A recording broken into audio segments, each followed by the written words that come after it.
given your experience and what you're doing now, I want to talk a little bit about the instructor piece and the instructor certification, what that looks like for you, because if anybody that knows about OSS or has done any amount of research knows that the I don't know if you call it this or not, but the cadre of people that are there are longtime martial arts people as well as law enforcement officers.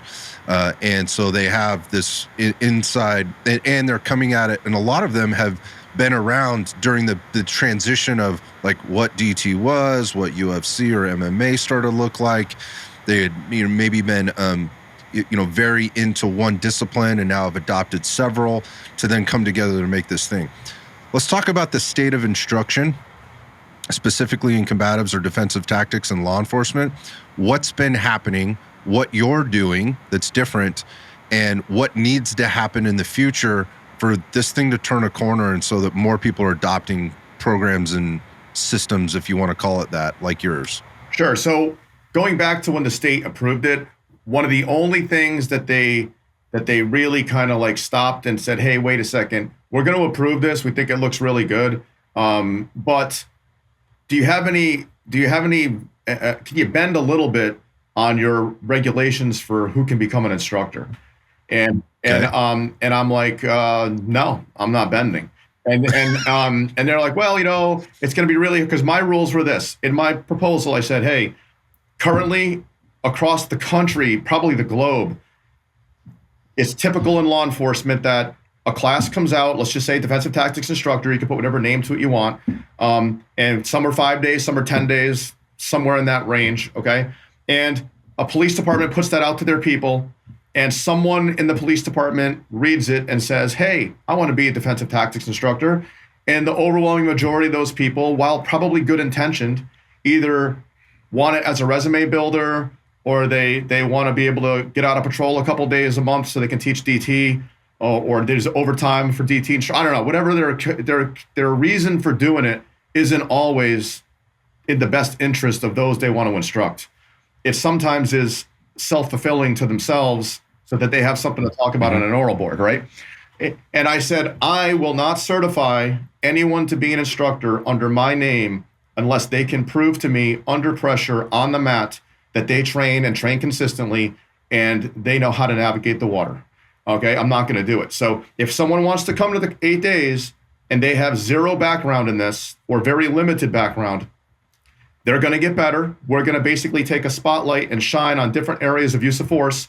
And they're probably going to see, wow, I'm pretty good at striking, but I suck at the clinch, or I don't know how to put a tourniquet on, or I don't know how to testify in court, whatever, right? That we're gonna shine some lights on some different areas, and it should be a awakening to them in those 8 days of where their weakness is, okay?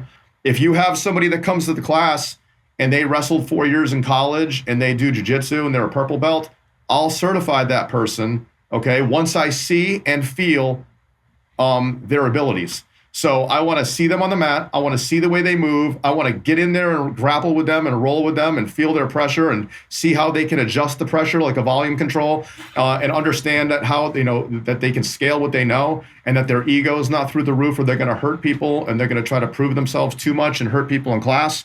And I want to see that they're well-rounded. They can explain what they're doing.